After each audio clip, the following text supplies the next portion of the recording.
A liderança e a carreira em um futuro de inteligência artificial. Como evitar que a tecnologia se sobreponha ao desenvolvimento pessoal. Antes de eu chamar os painelistas, eu gostaria de colocar o porquê que nós estamos hoje aqui discutindo esse tema, né? Na verdade, no último painel a gente discutiu se seria interessante pensar num futuro onde os robôs vão roubar os empregos das pessoas, né? Eu acho que isso é uma coisa que todo mundo já pensa hoje em dia, né? Não sei se alguém já viu, fica aí a dica para pesquisar.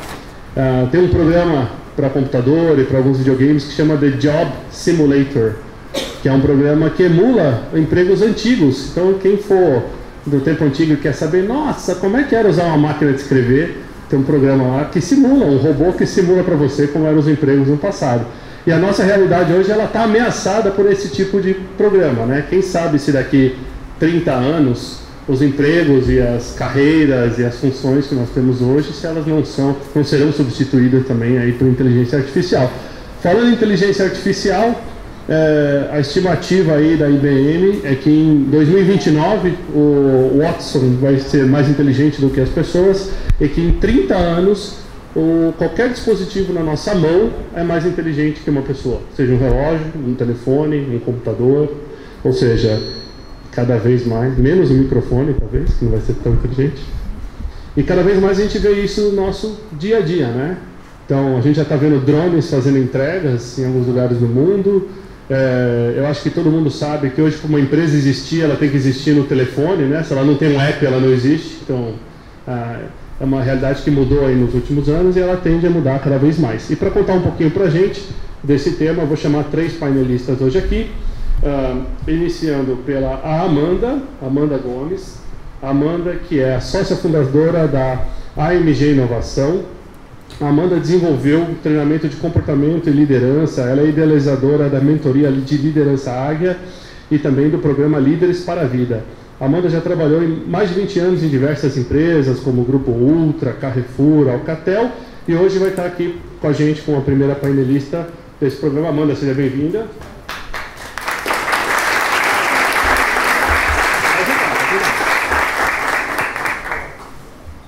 Nosso próximo painelista é o Dr. Bert Antchev, espero que tenha pronunciado corretamente, né? Ele que é fundador da Debert, que foi eleita a 4ª melhor headhunter do Brasil pelo canal RH, comentarista de recursos humanos de várias emissoras, como a Paraná Rede Globo, afiliada à RPC, colunista em jornais, né? São tantos jornais aqui, doutor, que eu não vou citar todos, autor de vários livros como Talento em Pauta, Como Regir Melhor Sua Carreira, Executivos, Alfaces e Morangos, essa é muito interessante, e consultor e palestrante de várias empresas e instituições, por exemplo, a Anshan e IDEF. Doutor, por favor, seja bem-vindo.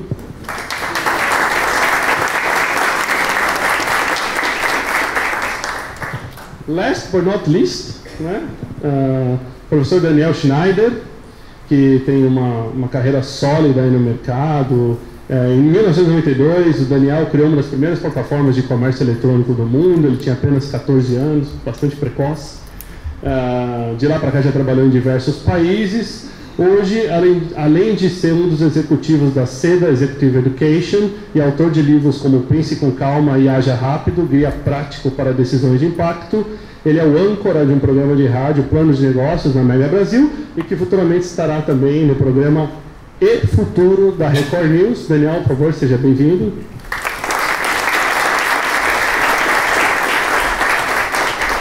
Bom, a dinâmica, para quem não conhece nossos painéis, cada um deles vai apresentar 20 minutos sobre o nosso tema e depois, no final, a gente vai abrir para Q&A, né, uma sessão de perguntas e respostas, com todos vocês vão ter a oportunidade de estar conversando com eles. Então, vou chamar primeiro a Amanda, que vai fazer a abertura aqui do nosso painel. Obrigada aí pela presença, né? Em São Paulo, essa correria, essa ansiedade, né? Bom, primeiro me apresentar, como o Thiago comentou, né? Fiz uma carreira executiva por muitos anos, comecei a trabalhar com 13 anos vendendo sorvete numa lojinha de bairro, e aos 21 tive minha primeira experiência como líder, e aos 33 assumi uma diretoria comercial de uma empresa financeira. Então foi uma carreira bastante eclética em questões de varejo, financeiro, tecnologia, e sempre uma carreira muito comercial, mas sempre me instigou muito essa questão da liderança, do comportamento humano. Por que a gente age como a gente age? Por que a gente age como a gente age? E dentro dessa carreira, antes de assumir a diretoria de RH, existe uma linha tênue entre você olhar os seus comportamentos a tempo de dar o resultado, a pressão do resultado. Então, você sempre, principalmente na área comercial, né, essa coisa do resultado, essa coisa da velocidade, do senso de urgência, muitas vezes você atropela a questão do seu comportamento, o que você pode fazer. E quando eu assumi diretoria de RH, eu tive mais oportunidade de aprofundar o estudo humano como um grande laboratório na condição de ser responsável pelas pessoas daquela companhia e tudo mais. E uma coisa que me chamou muita atenção nessa carreira que eu fiz, sem muitos privilégios, né, ou seja, passando por cada etapa, era as questões das relações com o poder, da relação com a liderança, como que a gente pode otimizar esse processo de crescimento de carreira numa empresa, porque o funil ele vai estreitando esse funil. Então, por que determinadas pessoas estão nas posições de comando, outras menos? Questões emocionais, como lidar com pressão, enfim, tudo isso sempre foi um objeto de questionamento meu, né? Como que eu posso trabalhar nisso? E aí, quando eu assumi diretoria de RH, eu tive a oportunidade de me especializar em uma série de formações, como coach, programação neurolinguística, enfim, aqui fora do Brasil. E aí despertou minha paixão, minha missão de realmente focar só nessa parte de desenvolvimento de liderança. Hoje eu faço só isso. Hoje eu sou obstinada em desenvolvimento de liderança, em mentor executivos, enfim, tem uma série de coisas na empresa. Então, o que eu quero trazer para vocês hoje é muito mais uma indagação mesmo. Eu quero trazer um pouco de desconforto nesse aspecto, né? O meu olhar hoje é muito mais no sentido de como a gente evitar que essa inteligência artificial impeça os nossos resultados, porém como usá-la a nosso favor, né? Então sempre há uma dúvida. É bom toda essa tecnologia? Se não fosse bom, ela não existiria. Eu parto desse princípio. Alguma coisa impediria ela de existir. Por outro lado, como que a gente usa a nosso favor? Né? Então eu trouxe aqui muito mais uma reflexão para a gente questionar depois com todo mundo. Eu não sou a mega especialista nisso, só trouxe uma reflexão, né? Como eu falei para vocês, embora eu trabalhei em vários segmentos, a tecnologia sempre me chamou a atenção como meio para a gente ter resultados melhores e não como um fim, né? E aí eu peguei aqui, né? Qual é o ranking dos aplicativos mais acessados no mundo, né? Que as pessoas mais utilizam no mundo, né? E a gente tem ali os 4 primeiros sendo do mesmo dono, basicamente num contexto de rede social, de comunicação, né? E uma série de outros ali, YouTube, enfim, Uber. A minha visão ali dentro desse processo é que cada vez mais fazer mais rápido, certo? Então a comunicação, as pessoas hoje nem falam no celular mais, elas mandam áudio. Antigamente, as pessoas acham inconveniente ligar. Ah, não vou ligar para a pessoa. Não é? É inconveniente ligar. Às vezes na própria família. É um negócio impressionante como os hábitos mudam em função da tecnologia. Um outro aspecto também que me chama a atenção é a questão das redes sociais, que conectou muitas pessoas. Eu me conectei com pessoas que há muitos anos não vi. Enfim, tem uma série de questões positivas. Mas tem uma questão de exposição muito forte, né? O modelo que está por trás das redes sociais parece que está todo mundo feliz. Aí se você está num dia mal, parece que está todo mundo feliz e você mal. Já tem essa sensação falando, todo mundo está feliz, só eu estou mal. Aí você finge que está bem e posta também uma foto com os amigos sorrindo, ou arruma sua mesa de trabalho, tira uma foto e manda, porque você tem que estar conectado com todo mundo na mesma energia, né? Enfim. E a forma de ver televisão mudou, etc, etc. Tudo bem, tudo isso é lindo, show de bola. Quando a gente olha o nível de crescimento da receita das empresas, 62% em relação ao ano anterior, né? 17% em relação à quantidade, 60% em relação ao financeiro. Negócio da China, realmente é outro universo. A gente mudou a forma de viver. Eu acho que, por exemplo, o Waze é um presente maravilhoso, né? Enfim, para mim, especificamente, algumas coisas são muito melhores que as outras. Aí, fazendo uma analogia com outra coisa completamente diferente, o que eu trago aqui? A geração Y, que abrange as pessoas com idade entre 24 e 37 anos, ou seja, a gestão das empresas hoje está nessa faixa etária de idade, subindo aí também tendo a faixa etária a partir dos 23 anos, que é seguida pela Z, né, sendo da Y indo pela Z, é o grupo de pessoas mais estressados. estressados. Né? Qual o motivo? Pressão para atingir o sucesso e ao mesmo tempo manter estabilidade nos relacionamentos. É como se fosse na geração anterior, isso assim, olha, eu vou abdicar de estar presente com meus filhos porque eu preciso construir um patrimônio, etc, etc. Nossos pais, tá? Meu pai no caso, eu tenho 36 anos. Por outro lado, essa fase nova, bom, eu quero ser bem sucedida, mas eu quero ter qualidade de vida, mas eu quero estar mais presente, tanto os homens querem ser pais mais presentes, quanto as mulheres querem ter sucesso profissional, enfim. E o equilíbrio disso é uma das razões do maior nível de estresse dessa geração que está tocando as empresas. Né? E que, enfim, que vai levar as empresas para algum ponto. E aí eu trago outra reflexão importante. As doenças causadas pelo estresse. Aí a gente tem insônia, transtornos alimentares, depressão, problemas de coração, prisão de ventre. Para ficar mais fácil, prisão de ventre é uma coisa que afeta todo mundo. Eu digo, não, eu não tenho essa assim, mas prisão de ventre, né? Ultimamente eu não tinha prisão de ventre, agora eu tenho. Pode ser que você esteja estressado, tá? Mas o ponto em questão é o seguinte, e que me chama muita atenção, é que aumentou 20% nos últimos anos o nível de depressão. Eu peguei uma só.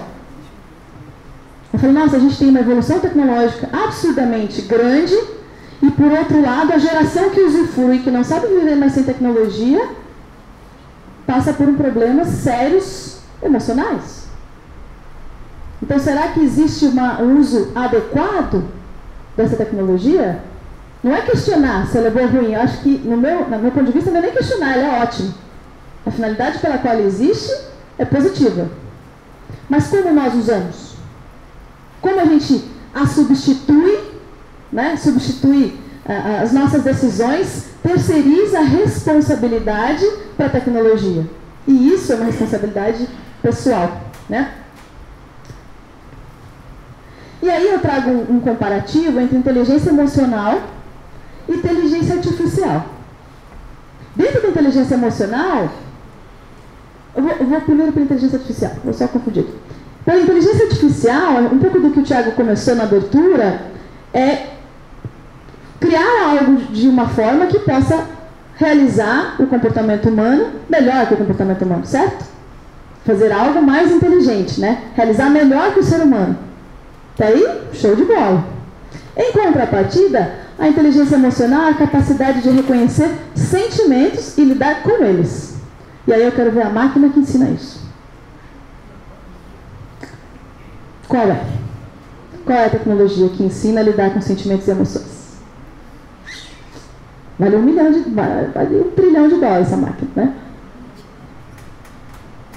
E aí o ponto da reflexão que eu trago para os senhores em relação a isso é justamente sobre as emoções, tá? Por que a gente age como age? Que é a pergunta que sempre fomentou a minha causa, acho que desde que eu me conheço por gente, por que o ser humano faz isso, por que o ser humano faz aquilo, por que eu fiz aquilo que eu não queria fazer e fiz repetidas vezes a mesma coisa? Por que a gente age como a gente age? As emoções estão relacionadas ao significado que a gente atribui a cada uma das coisas que nos acontecem. Ponto. Então, se eu mudo o significado das coisas, eu mudo a minha forma de ter emoção, eu mudo os meus resultados. Vou dar um exemplo básico, para ficar claro, né? Cheguei de manhã, estou indo trabalhar, estou atrasada, quebrei um copo na cozinha. Putz, eu vou falar, que merda. Meu dia vai ser daquele jeito, já começou quebrando o copo, que inferno, tal, vai dar tudo errado. Significado que eu estou atribuindo aquilo, certo? Que sentimento que vem? De raiva, né? E a pessoa que está com raiva fala assim, puxa, eu estou com muita raiva hoje, então isso deve me prejudicar. A pessoa que está com raiva fala devagar, ela fala, pô, eu estou com raiva, que saco, tal. Como que ela fala? Fala rápido, fala alto, fala agitado. Então, um significado me trouxe uma emoção de raiva que me reflete um comportamento. E se eu ajo rápido, falando rápido, sem pensar, com raiva, quais as consequências? Quem viu o filme Efeito Borboleta? Né? Uma atitude, tá. Pois é, o significado que a gente atribui às coisas gera emoções, que gera comportamentos, que gera resultados, tá? Então, se a gente mudar o significado, a gente muda o mundo. Então, qual é o significado que a gente atribui com esse bando de coisas que nos acontecem? Que significado eu atribuo quando eu vejo todo mundo feliz na rede social, menos eu? Todo mundo está fazendo um café de manhã e está publicando no story, que agora tem o café gourmet, eu sigo algumas pessoas e todo mundo pega o mesmo café. Só eu não tenho esse café. pô, eu vou reunir com essa pessoa, não conheço esse café, com essa manteiga agora, que todo mundo agora virou vegano e tal, enfim. Aí eu falo, não, se eu atribuir o significado que eu não tomar esse café, eu não vou ser aceita na comunidade, eu posso tomar uma coisa que eu não gosto porque eu preciso ser aceita. E assim sucessivamente, não é? E isso é inconsciente e frações de segundo. Estamos atribuindo significados o tempo inteiro. Então, por trás desses comportamentos, o que a gente tem? A gente tem um conjunto de significados que impactam as nossas emoções e que, portanto, refletem os nossos comportamentos. Então, tudo aquilo que nos estressa, que nos irrita, nos tira do prumo, na verdade, é interpretação do comportamento alheio, ou do nosso próprio comportamento.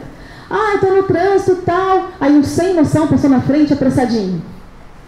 Esse sem noção, ele se comportou apressadinho e você atribuiu um significado, isso pode ter te irritado ou não. Eu falei, nossa, ele está com pressa, deixa ele passar na frente, porque, né? Afinal, eu não falei o significado contrário do copo quebrar, porque o copo quebrou, a gente ficou com raiva, mas pode ser que o copo, na hora de quebrar, fala assim, ai, que bom que quebrou o copo, dispersou energia, vou ter um dia maravilhoso. Isso, vai a energia embora, porque energia boa chega. Sim ou não? Pode, tudo é o significado que eu atribuo, e isso vai me refletir em coisas, tá? Então, os nossos comportamentos estão refletindo o quê? Esse é o ponto. Eu julgo o comportamento do outro baseado em qual óculos? No meu ou no dele? Né? Tá?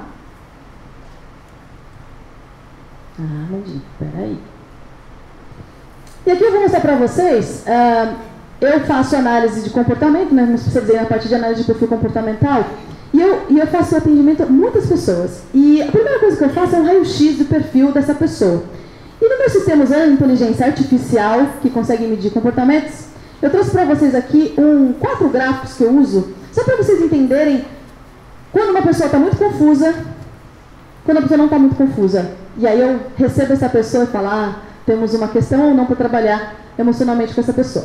Esse é um gráfico estrutural que eu uso na minha análise, e esse gráfico representa que a pessoa é na essência, tudo bem? Eu tiro foto e falo assim, quem é ela na essência? Se eu colocar ela em nível de pressão máxima, como que ela vai agir sem pensar? Ela vai agir por esse gráfico. Tudo bem? Eu já vou explicar para vocês o que quer dizer. Aí eu olho o gráfico adaptado. O que é o gráfico adaptado? É como ela interpreta, como o mundo espera dela. O que o mundo espera dela? É como ela traz aqui. O mundo espera isso de mim. O gráfico resultante é como o mundo a enxerga, porque é a essência dela, mas a média do que ela acha que o mundo quer dela, então ela tenta agir para se adequar a esse mundo. E aí as pessoas a percebem desse jeito. Aí eu vou lá e olho no gráfico, isso aqui. Tem um negocinho aqui? Acho que não. Vou explicar aqui rapidinho, bem rapidinho, porque a gente não tem muito tempo. Essa pessoa é uma pessoa extremamente sociável, influente, gosta de se comunicar, uma pessoa assertiva, decidida, gosta de correr um pouquinho de risco, enfim, bem comunicativa, otimista, uma pessoa, um gerenciador aqui, é gerenciador de pessoas, é uma pessoa bem relacionada, etc. O talento dessa pessoa é se relacionar com pessoas e tomar decisões. Por esse gráfico eu vi isso, tudo bem? Olha o talento dela é lidar com gente, tudo bem? Ela está lendo que o mundo espera dela, fique introspectiva,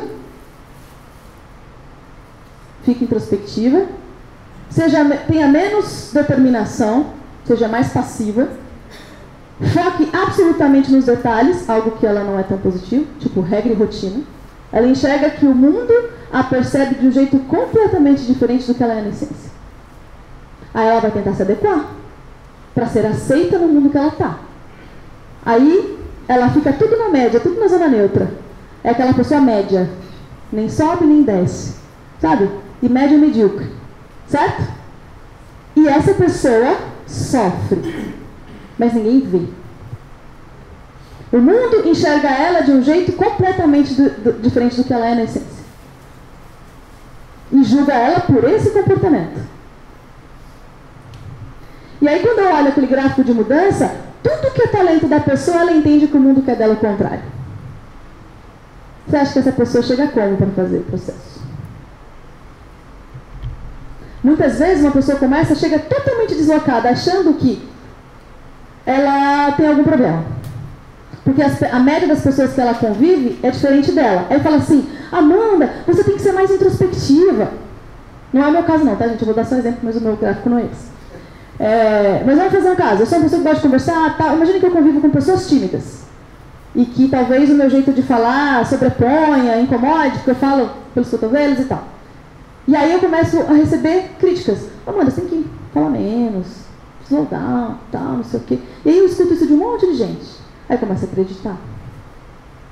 Ah, você tem que ser mais focada em... Você é muito desorganizada, isso é verdade em alguns aspectos, porque eu sou mais determinada, então mais desorganizada. Você precisa ser mais disciplinada, mais tal, mais metódica e tal, porque senão você não vai conseguir. Aí várias pessoas me falam isso, eu começo a acreditar. E aí eu começo a fazer um esforço sofrível para ser algo que eu não sou na minha essência. Ah, porque eu tenho uma empresa digital, eu tenho um produto digital e todo mundo agora está no story falando da sua vida, fazendo café de manhã, porque é uma coisa que tem incomodado ultimamente. Eu falei assim, eu sei que eu estou no digital, eu dependo disso e tal, mas eu não vou levantar, principalmente mulher, né, bicho, tem que estar toda arrumada. De manhã, oi galera, bom dia, Instagram. Não dá, né? Não, gente, não vou me render a isso, porque que significado eu estou atribuindo isso? As pessoas vão comprar um produto, não é porque eu estou falando como eu faço meu café da manhã, não pode ser. Então você tem que se policiar o tempo inteiro, porque você se pega repetindo padrões. Enfim. Só para dar um último exemplo, certa vez o presidente de uma empresa, tem um amigo que trabalhou comigo aqui, chegou para mim e falou assim, Amanda, eu quero que você demita 20% da folha de TI e eu quero que você me dê os nomes. Fosse uma boa cana de RH, né? Me dá os nomes, fácil, né? Como se, cadê o RH, lado humano e tal. Eu falei, não, chefe, beleza, é o que você quer, vamos pensar. Eu falei, vou uma noite para pensar. Porque eu não queria fazer um negócio desse. Como é que eu tomo uma decisão?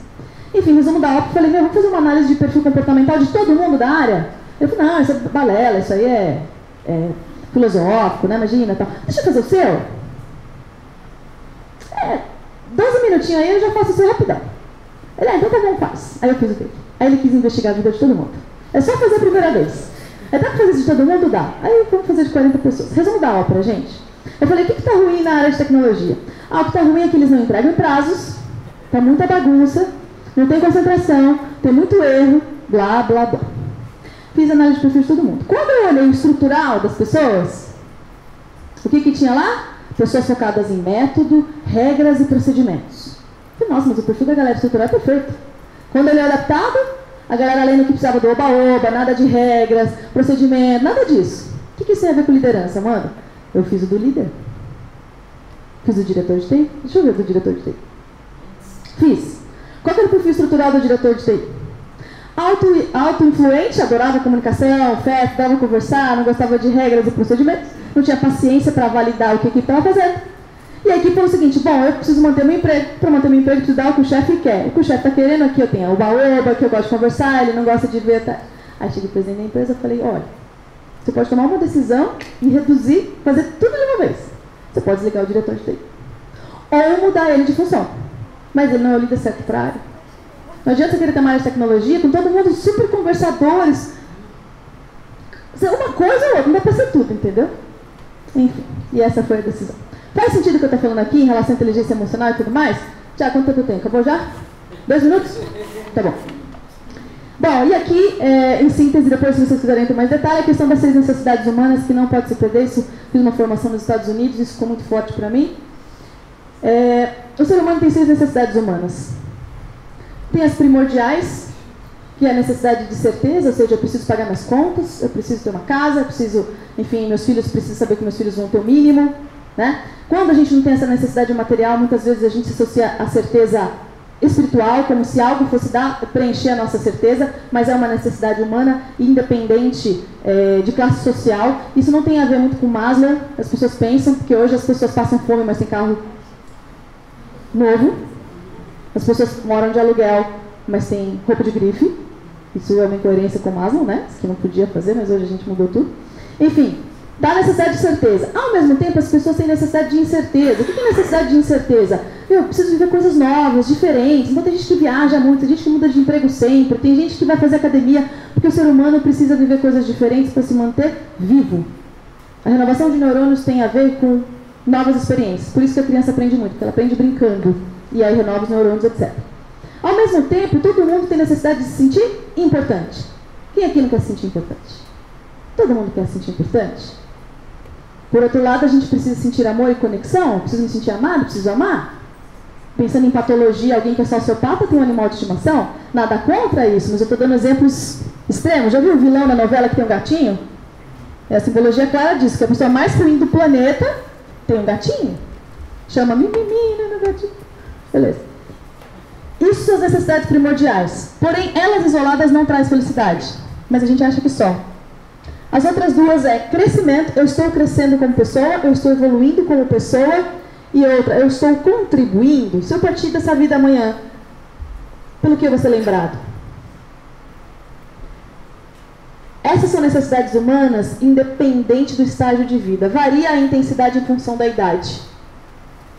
E aí, a questão é, nesse mundo onde a gente repete padrões, quanto eu estou desconectando das minhas necessidades humanas. E isso refletindo no meu nível de estresse, no nível de depressão, etc. Tá? Então a pergunta é o seguinte, como estão as nossas necessidades humanas? Que significados eu estou atribuindo às coisas? O quanto eu estou terceirizando a responsabilidade para a questão pessoal? O quanto de fato eu me conheço? Quanto eu sou o que eu acredito ser? Então essa é a minha pergunta, para fechar. Tá bom?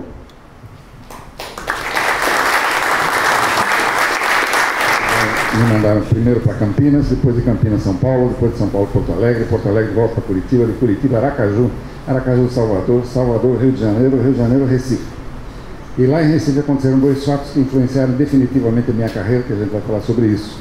A primeira delas, nós fomos morar em Boa Viagem, não sei quem conhece lá, mas o nosso prédio era bacana, tinha muitas crianças, e os nossos filhos, na primeira semana, nenhum deles desceu para brincar com nenhuma criança, o que é uma coisa absolutamente anormal. Mesa redonda, eu, minha mulher, os filhos, 3 filhos, nessa idade, né, a mais velha naquela época tinha 12 anos, e o que aconteceu? Pai, não queremos mais amigos. Pai, por quê? Cada vez que a gente faz um amigo, começa um relacionamento, você é transferido. Então, decidimos que não queremos mais amigos.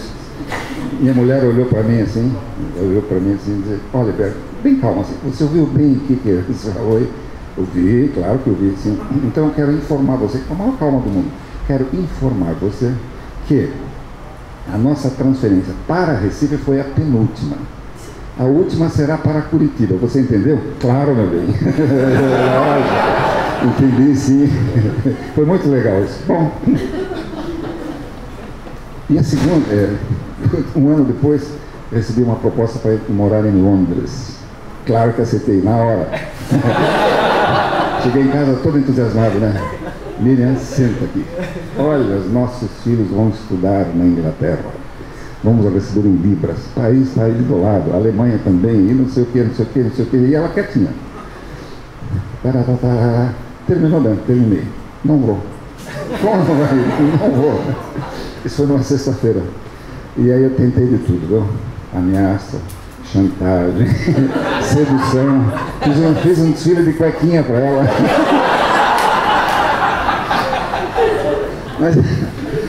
Mas ela se manteve absolutamente calma, serena. E na segunda de manhã, quando eu ia para o trabalho, eu digo, olha, ela falou para mim, olha, faz o que você quiser. Você, obviamente, recebeu esse convite porque trabalhou para isso, mereceu, e, portanto, se você aceitar, eu vou entender. Mas eu e meus filhos vão voltar para Curitiba, ponto. E eu tive que tomar a decisão. E a segunda coisa que aconteceu foi no primeiro dia do trabalho lá em Recife, quando cheguei lá, meu novo chefe, que eu não conhecia pessoalmente naquela época, a empresa era muito grande, tinha 1.800 gestores, 22 mil funcionários, era grandona na época. Ele olhou para mim assim, nos 3 primeiros minutos que aconteceu isso. Ele disse assim, Berto, muito prazer, já ouvi coisas boas de você, mas como nós ainda não trabalhamos juntos, vou zerar o seu passado. Eu tinha 12 anos de casa. Peraí, deixa eu ver se eu entendi. Você vai fazer de conta que eu não trabalhei os 12 anos aqui? Ele olhou bem nos meus olhos e disse assim, Berto, você entendeu perfeitamente o que eu disse. Eu não disse para ele, mas para mim eu disse o seguinte, eu tenho que achar um tipo de trabalho onde eu nunca mais na minha vida vou depender de uma única pessoa que vai decidir qual é o meu passado, qual é o meu futuro e o meu presente. E comecei a partir daquele momento. Foi assim que nasceu a nossa empresa. A nossa empresa nasceu em Curitiba, casualmente porque eu estava em Curitiba. Estamos hoje aqui em São Paulo, estamos no Rio de Janeiro, estamos em Joinville, em Santa Catarina, em Porto Alegre, e montamos, para satisfação minha, há 2 anos atrás, a unidade em Miami. né? E tem até uma notícia bem bacana, porque aqui em São Paulo a gente sofreu muito para entrar aqui. Porque eu fiz o caminho inverso, né? Normalmente é o paulista que chega em Curitiba, ou em Porto Alegre, ou em Salvador, né? E monta a unidade lá. Agora o camarada sai do interior e vem aqui para a capital, o buraco é mais embaixo. Me lembro bem que um diretor de recursos humanos que nos recebeu na época, ele olhou esse material, pô, bacana, vocês são bacanas, hein? Gostei de ver. Mas vamos fazer o seguinte, volte daqui a 1 ano e meio, se ainda estiver em São Paulo, a gente conversa. Não conversa não. Levamos 4 anos para sair do vermelho. Em Miami, a gente, em função de São Paulo, imaginamos a mesma coisa, entre 3 e 5 anos de vermelho. Nós estamos completando o 2º ano lá, já estamos no azul. Oh, que coisa boa, né? Como é bom trabalhar no primeiro mundo, né? Bem, então, eu vou contar uma historinha que tem tudo a ver com carreira. É o seguinte, cidadão aqui em São Paulo, vai na loja, resolveu e comprou um piano. Comprou um piano e, ok, vamos lá para casa. Botaram no caminhão e levaram para casa. Chegaram lá no prédio, e moravam no 10º andar, o piano não coube no elevador. Putz, então vamos pela janela, né? Fizeram as medidas lá, não passava na janela também. Putz, única solução, subir pela escada. Contratou 6 fortões, homens bem fortes, não importa a nacionalidade, mas bem fortes, e começaram a subir pela escada. A uma certa altura, estavam meio cansados, aqueles prédios que a porta só abre para quem efetivamente pode entrar, não tinha marcação nos andares. Um deles dizia assim, Joaquim, vais até o 10º andar? vai até o 10º andar e volta e nos diga em que andar que nós estamos. E o Joaquim foi. Subiu, dali um pouquinho, voltou, meia velocidade. Olha, eu tenho 2 notícias, uma boa e uma má. Só conta a boa, é louco, a má deixa para contar lá em cima, quando chegar no 10º andar. Aqui você só conta a boa notícia. Estamos no 5º andar, faltam só 5. Oba! Pegaram o piano e chegaram bem cansados no 10º andar, mas chegaram no 10º andar. Joaquim, conta a má notícia. Estamos no prédio errado.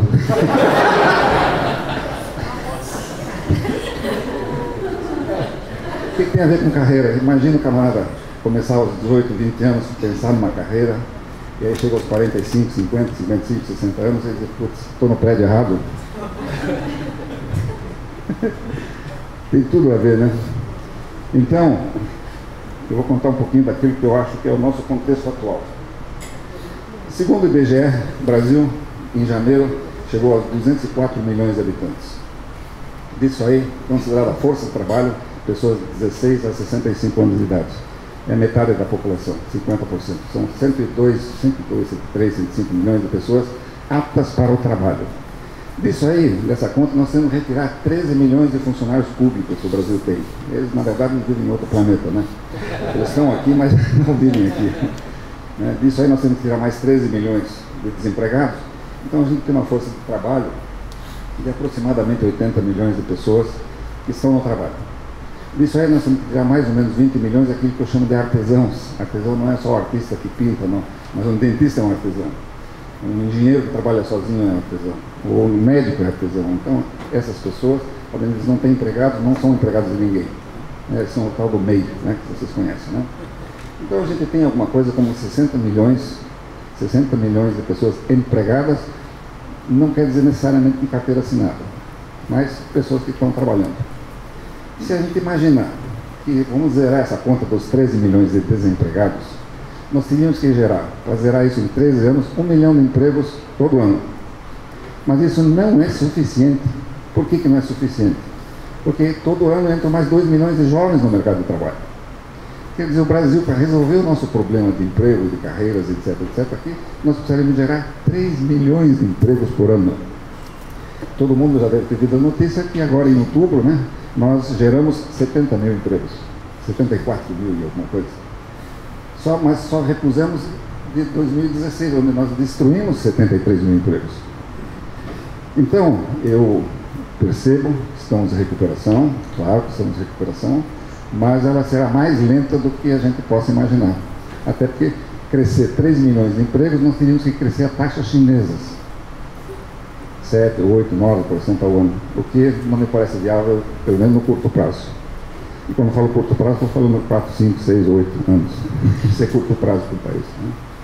Bem, Essa situação, de certa forma, a crise, no meu ponto de vista, a crise mascarou efetivamente a nossa capacidade de analisar. Porque está desempregado? A crise. Mas, na minha opinião, existe um outro fator que é muito mais importante, mais significativo e que provavelmente desempregou muito mais do que isso, um negocinho chamado tecnologia. Exemplo, lá no Paraná tinha uma empresa chamada BS Colway. Essa BS Colway produzia pneus remoldados. Essa empresa foi inaugurada em 2003, e ela produzia um determinado volume de pneus com 400 funcionários trabalhando em 3 turnos. Ela fechou por motivos políticos, que o governo brasileiro proibiu a importação de pneus usados aqui, ela teve que fechar, encerrar, obviamente a empresa fechou. 2014, ou seja, 11 anos depois, na Eslovênia, inauguraram uma fábrica semelhante com a mesma produção. Sabe com quantos funcionários? 5. Com as seguintes vantagens adicionais. O robô trabalha no escuro, não precisa de iluminação, não precisa de atmosfera controlada, não tem férias, não tem botão de motivação, não tem problema com liderança, não tem nada disso aí, né? Quer dizer, quando o empresário pensa efetivamente numa solução para aqui, na minha empresa aqui, primeiro eu vou tentar eleger alguma tecnologia. E aí, eu estive agora em maio aqui em São Paulo, foi um congresso de automação bancária. E lá conheci lá o presidente da Oracle, conheci o presidente da SAP. E perguntei para os dois, tecnologia gera empregos novos? Sim. Cada emprego tecnológico destrói quantos empregos tradicionais? Ninguém soube me responder. Mas seguramente não é 1 a 1. Cada emprego tecnológico desemprega 1 tradicional. Mais ainda, se a gente imaginar, no contexto atual, eu me lembro bem que em 1913, o presidente da Mercedes-Benz Internacional apresentou no mundo o primeiro caminhão autônomo. Eu estava com várias pessoas assistindo esse videozinho, e todo mundo achou muito bacaninha. Ah, que legal, eu também achei legal, só que eu liguei para a Volvo. Tinha um amigo lá que trabalhava em vendas e perguntei para ele, escuta, quantos caminhões rodam no Brasil? Aí ele falou, na época, 5 milhões. Quer dizer, a hora que eu vier caminhão autônomo para cá, comentando com o grupo, né? Só vier para cá, 5 milhões e ninguém vão perder o emprego. Verdade? Verdade. Ah, mas no Brasil isso não vai acontecer, isso aí vai levar 30 anos aqui. Bom, janeiro deste ano, chegou o primeiro caminhão autônomo da Volvo que está trabalhando na Vale do Rio Doce, aqueles caminhões fora a estrada. E em maio desse ano, chegou o primeiro caminhão normal, autônomo, que está trabalhando na fazenda Santa Terezinha, em Maringá. Quer dizer, a coisa virá muito mais rápido do que a gente possa imaginar. E mais ainda, ninguém disse para os motoristas até agora, escuta cara, aproveita que você dirige enquanto você ainda pode, mas faça alguma coisa paralela, comece a crescer, faça alguma outra coisa. Aí, ainda nesse congresso, falando com o vice-presidente de um grande banco aqui de São Paulo, ele disse assim, Bento, não se preocupe, agências como você conhece hoje, bancárias, vão desaparecer entre 3 e 5 anos. Olhei para ele assim e digo, escuta, quantas agências bancárias existem no Brasil? O cara me respondeu, 70 mil agências bancárias. Quer dizer, se 70 mil agências bancárias fecharem entre 3 e 5 anos daqui para frente, e se cada uma delas desempregar 10 pessoas, que provavelmente será mais, nós teremos mais de 700 mil desempregados. Agora, ninguém está dizendo isso para os bancários, porque eu conheço alguns deles, né? Ninguém está dizendo para eles, escuta, cara, faça alguma outra coisa, aproveita quando você tem a sua remuneração aqui e vai embora. Interessante. Uma pessoa me questionou, conversando sobre isso, me questionou, mas Bento, se as máquinas fizerem tudo lá na frente, ninguém terá emprego. E, portanto, como é que a gente vai comprar as coisas? Digo, sempre haverá uma bolsa Lula que vai fazer com que você tenha direito a 2 pares de sapato por ano, 3 camisas, e assim por diante, 5 quilos de arroz ou feijão, coisa desse tipo assim, né? Vai se distribuir aquilo que as máquinas vão produzir. Vai se achar uma solução. Eu não tenho a solução, mas, obviamente, é preocupante, e me deixa bastante, vamos dizer assim, na verdade, eu fico na dúvida.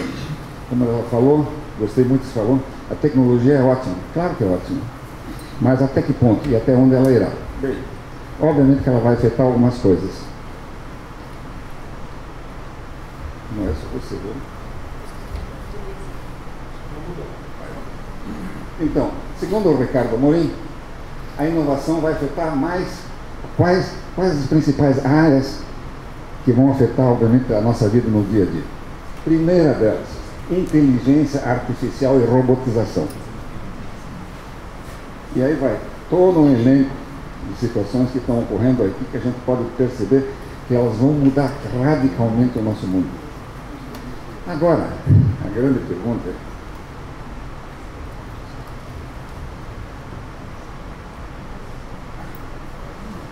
e aí tem uma outra notícia triste, infelizmente a gente tem que dar as notícias tristes também. Nós fizemos um levantamento de quais as empresas de inteligência artificial estão localizadas. Nos Estados Unidos é o campeão hoje, quase 3 mil. O Brasil não aparece na lista. Provavelmente a gente deve ter o quê? Talvez 10, não sei, 20 empresas de inteligência artificial. Você vai falar um pouquinho sobre isso. Não é muito mais do que isso, infelizmente. Mas significa que nós estamos atrás na corrida. E aí, me lembro de um outro fato que aconteceu comigo, falando com o reitor de uma universidade. O cara disse assim para mim: Bernd, tudo que a gente ensina para o aluno nos 5 anos que ele passa aqui na universidade, nos 5 anos que ele passa aqui, 40% disso estará obsoleto quando ele terminar o programa. Ele está brincando comigo, não pode ser verdade. Aí eu fui falar com outro reitor, só para checar para ver se isso era verdade ou não. Aí perguntei para o outro: Bernd, você está gravando? Não. Então é verdade. Então, vamos dizer assim, a grande pergunta que a gente pode fazer: como é que a gente vai planejar nesse mundo conturbado carreira? E mais ainda, né, segundo as mudanças da Previdência que se pretende fazer aqui, nós teremos que trabalhar até aos 65 homens e 62 anos as mulheres, sabendo que a gente começa o trabalho em torno dos 20. Quer dizer, nós estamos imaginando que cada um de nós terá 45 anos de planejamento para ser feito. Aí sempre que eu falo isso aqui, as pessoas olham para mim e dizem: Bernd, você bebeu, né? Não é possível, no Brasil 90 dias é longo prazo. Se falar em 40 anos, doidou, com certeza. Você não é um cara normal, né? Mas é verdade, a gente tem que pensar nos 45 anos. Como no caso da minha situação, porque eu achava que na Souza Cruz eu me aposentar lá dentro. Eu jamais, não tinha pensado na possibilidade de eventualmente eu sair da companhia, ou mesmo ser despedido, né? A empresa naquela época tinha 22 mil funcionários, pelo que eu sei hoje ele tem 7 mil. E provavelmente deve estar faturando mais do que naquela época, e ganhando mais ainda por cima. Toda robotizada. Aliás, a Souza Cruz foi a primeira empresa no Brasil que trouxe um robô para trabalhar com estoques, lá em Uberlândia. Mas enfim, de qualquer forma, a gente percebe que alguns outros países estão muito na nossa frente e parece que não há uma preocupação generalizada em relação a isso. Todo mundo quer consumir a tecnologia, mas pouca gente pensa em desenvolver tecnologia. E eu acho que a gente tem que mudar um pouquinho esse quadro, no meu ponto de vista. Bem, dito isso, quais são as decisões que impactam a nossa vida? Como é que faz o tempo aí? Mais 3 minutos? 6 minutos. Então dá para contar mais 2 histórias. Então, quais são as transformações que impactam na gente aqui? Primeiro, as pessoais. Lógico, um casamento muda, quando se tem um filho muda, quando se fica doente muda, quando se está... E aí tem várias coisas a nível pessoal que elas impactam a nossa carreira de alguma forma. Como no meu caso lá em Recife, as duas coisas pessoais, elas me impactaram profundamente. A pessoal, vamos dizer assim, da minha família, e o segundo lugar, o impacto em relação ao profissional, dizer assim, como que alguém pode zerar 12 anos de trabalho de alguém? Complicado esse negócio, não é uma coisa simples não. E as decisões profissionais, são novos formatos de trabalho. A Regos é um exemplo disso, que aliás eu era contra esse negócio, viu? Há 3 anos atrás me falaram isso. Era contra, mas é que eu não tinha a menor ideia das possibilidades disso aqui. E aí vem provavelmente outra coisa, a gente toma decisões às vezes com meias informações, ou falta de informação, e portanto as decisões obviamente serão ruins, não serão boas, né? Ok? Então, coworking é uma delas, e hoje eu gosto, tanto é que nós vamos começar a pensar em usar também.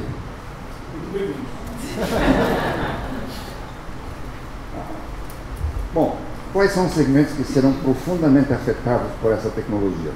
Primeiro, a área jurídica. Eu tenho um escritório lá em Curitiba que eles têm hoje 100 advogados. E eles acabaram de fazer uma reunião interna para discutir o tal do Watson. Por quê?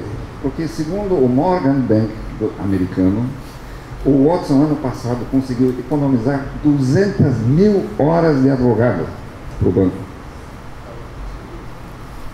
Olha, não sei se sabe o que é 200 mil horas de advogado. É muita hora, viu? E muito dinheiro, né? Então, obviamente que a área jurídica será uma das mais afetadas. Segunda mais afetada, as instituições financeiras. Que, aliás, temos o tal do Nubank, que não tem nenhuma agência. Tudo virtual. Nós temos, inclusive, um novo dinheiro virtual agora, né? Que eles chamam de Bitcoin. Só que eu tenho uma desconfiança, talvez por ser velho, eu tenho uma desconfiança desse negócio. Porque o camarada me vende o Bitcoin, né? Só que eles querem dólares, né? Eles querem dinheiro, eles não querem Bitcoin, eles querem dólares. Isso me gera um certo desconforto, pelo menos emocional. Não fico muito confortável com isso, não, viu? Bom, e a área de saúde, entre outras áreas, mas elas terão um grande impacto, desde diagnósticos e todo o resto. Eu acabei de fazer uma operação na vista para tirar a catarata e tem umas lentes lá dentro agora. Esse camarada fez esse procedimento em 6 minutos, sem nenhuma dor, sem anestesia geral, só uma anestesia local, absoluto. Olha, impressionante. Eu digo, como é que faz esse negócio? Ele encosta esse aparelhinho aqui, entra lá dentro, tira aquele negócio, coloca nova e pronto, acabou-se. A tecnologia, então, na verdade, vai afetar a nossa vida de todas as formas. Bom, aí, o que eu devo aprender? Que eu vou usar os próximos 5 anos, daqui 10 anos.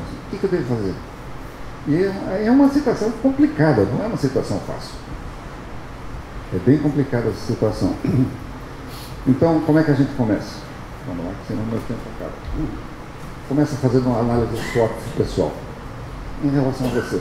Quais são seus pontos fortes, quais são os pontos... E provavelmente, se você fizer um trabalho bem sério em relação a isso, bem sério aqui, provavelmente você vai chegar a descobrir quem você é. Que uma das grandes dificuldades que a gente tem é saber quem eu realmente sou. E mais ainda, depois que você fizer essa análise sozinho, isso aqui, chega para a pessoa bem próxima de você, pode ser esposa, pai, mãe, coisa desse tipo assim, pergunta, escuta, esse camarada sou eu? E a gente vai descobrir, provavelmente, que algumas daquelas qualidades que a gente colocou, a gente não tem. E provavelmente vai ter uma lista de defeitos ainda maior a ser adicionada em cima disso. Mas isso ajuda a identificar quem você é. Identificando quem você é, obviamente, fica mais fácil. Isso deve ficar, obviamente, mais fácil você identificar, dizer, bom, essa área que eu quero ir, essa área que eu devo ir, ou essa que eu posso ir, né? E aí, simplesmente, quem fala em planejamento também fala em parar, né? 65 anos vou parar, vou desacelerar. Não vou continuar. Será que eu devo parar? Minha recomendação: nunca. Eu pretendo morrer trabalhando. Não pretendo morrer de trabalho, mas eu pretendo continuar trabalhando. As pessoas que eu conheço muitas delas, só uma até hoje conseguiu viver bem com osso, que é o meu sogro. Ele conseguiu parar aos 65 anos, hoje está com 97 anos, ele nunca mais trabalhou e nunca ficou doente. Ele é muito diferente. Porque todas as pessoas que eu conheço normalmente têm depressão a partir do 2º ano. Ele consegue conviver com férias, viagens e anos sabáticos e o diabo a 4 que a gente possa imaginar aí pelo caminho, mas na verdade, eles entram em parafuso mesmo. E muitos deles morrem em função disso, infelizmente. Tá? Então, minha recomendação: não pare nunca de trabalhar. Difícil a gente dizer isso aqui, mas essa é a minha opinião. E para encerrar, gostaria de contar uma historinha. Cidadão veio do interior para a capital, era muito pobre. Trabalhou, feito louco. E conseguiu uma fortuna. Empresa de 1 bilhão e tantos, né? 10 mil funcionários.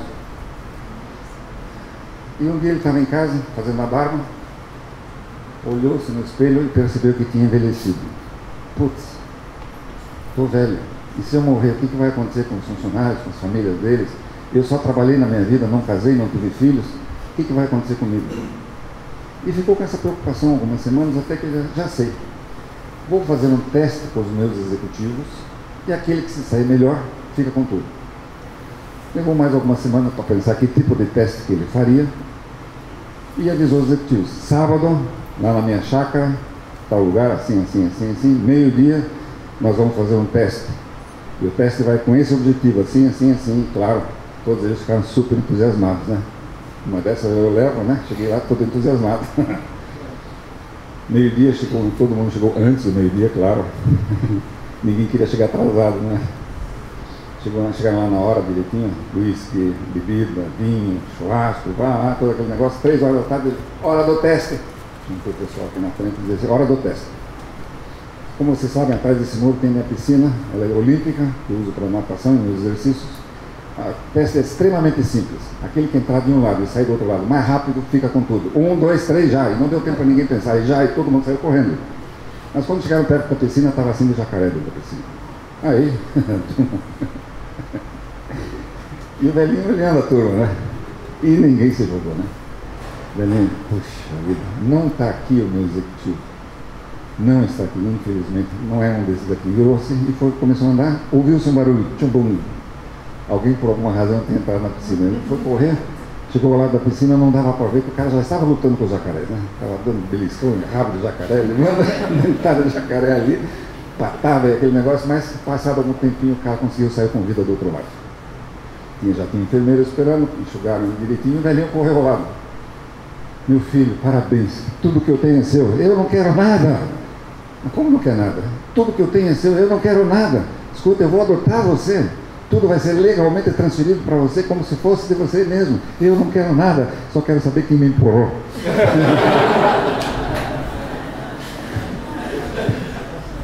E a gente, na vida é assim, a gente já está na piscina, passinho de jacaré ao nosso lado, pessoas, tecnologias e todo o resto está do nosso lado. Então, que Deus nos ajude. Esse ganchinho sobrenatural ajuda muito, pelo menos a mim sempre ajudou bastante esse negócio. Cada um abre na sua, né? Sejam muito felizes, né? Tenham sucesso.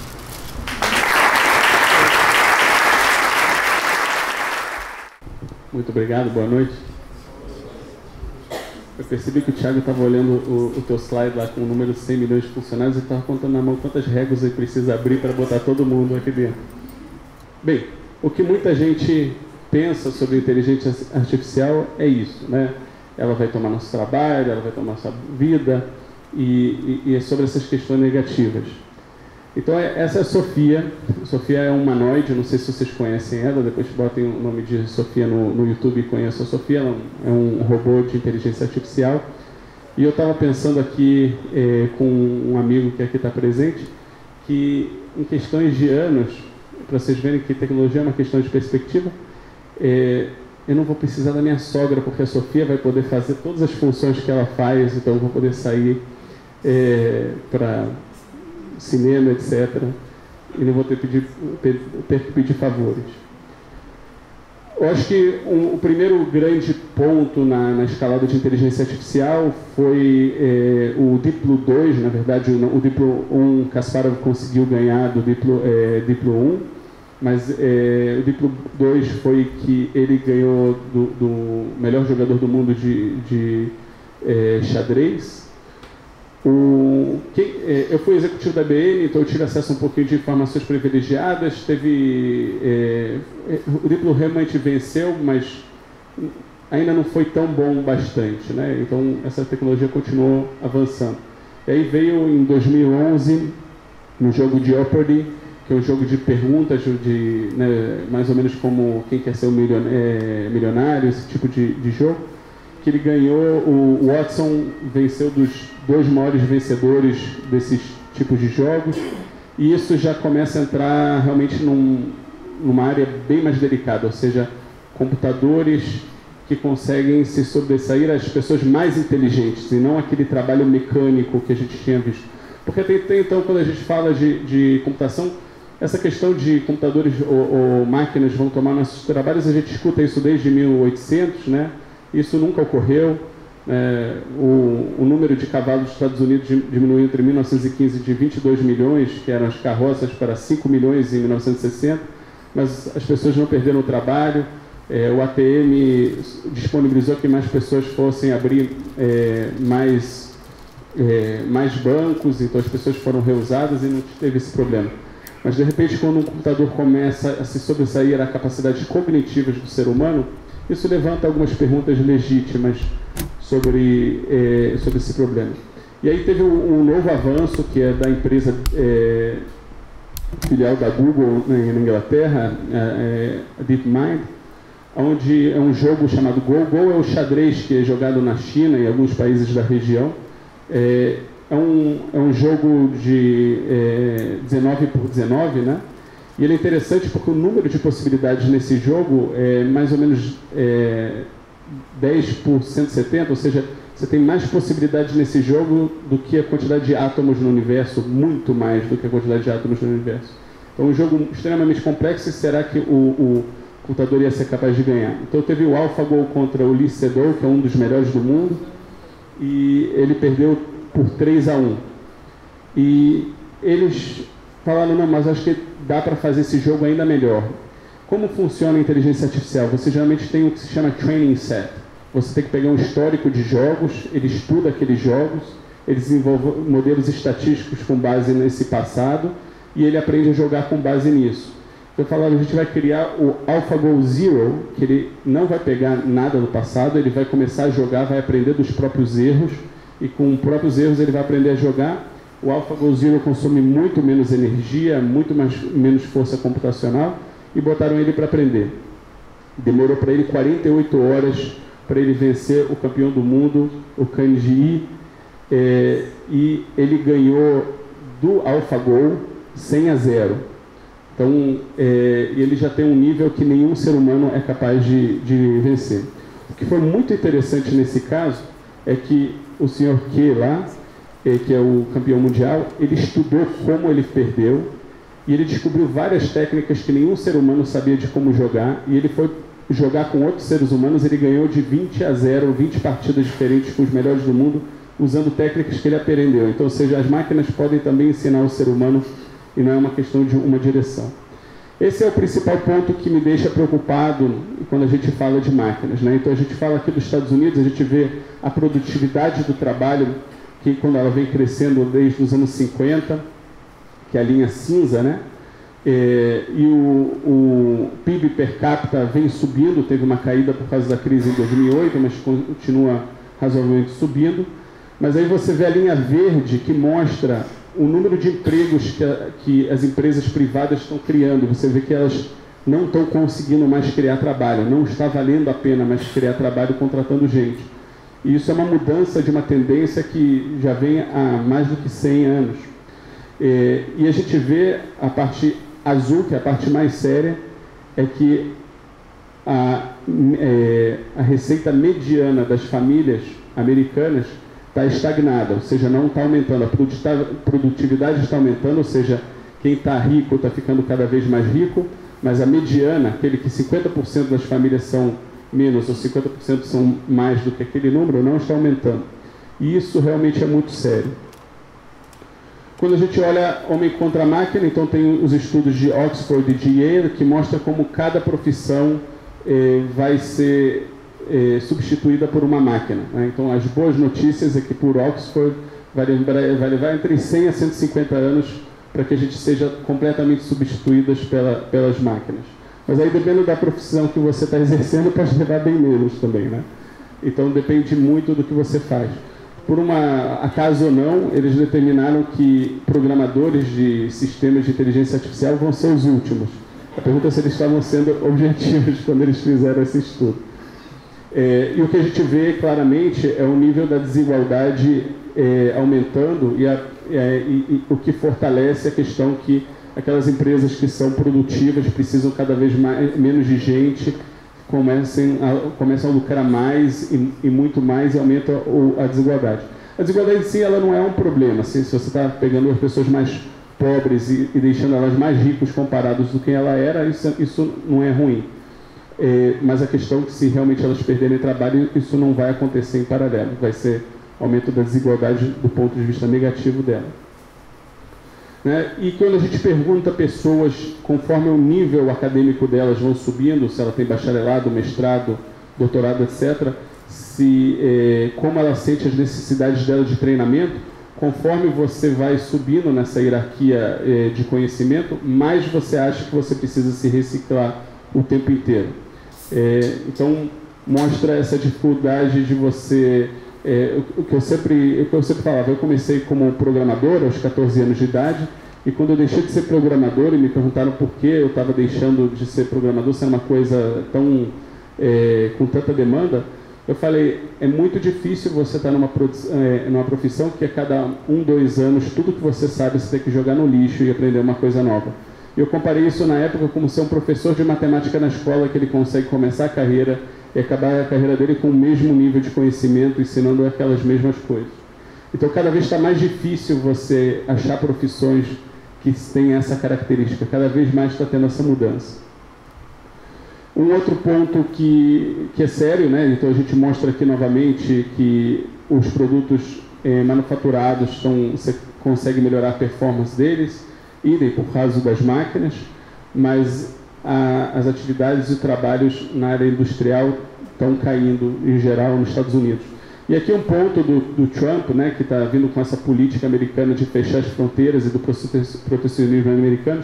De cada 10 empregos americanos que foram perdidos e que ele quer recuperar fazendo um muro com a México e renegociando o NAFTA e essas coisas brilhantes dele, desses 10 trabalhos que os americanos perderam, só um foi por causa de trabalho que foi para um outro país. 9 foram por máquinas. Então, eu não acho que renegociar NAFTA ou fazer muros vai ajudar muito. Talvez é bom para ganhar eleições, mas não vai ser bom para dar emprego para os americanos. E aqui você vê a área industrial americana, então como ela vem caindo o número de trabalho nessas últimas décadas. E, de novo, isso vem por automação e muito pouco por trabalho que é passado, por exemplo, para a China e para outros países.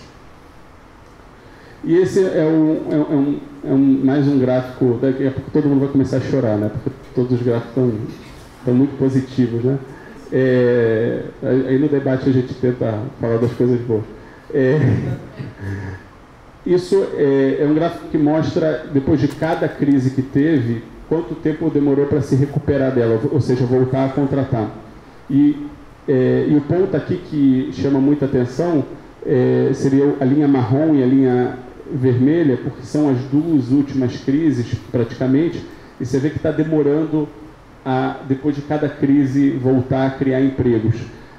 Eu tento entender isso e eu entendo isso da seguinte forma: você está numa crise, você tem que sair da crise, você tenta sair da crise usando tecnologia, automação, antes de voltar a contratar. Ou seja, contratar é a tua última opção e não a primeira.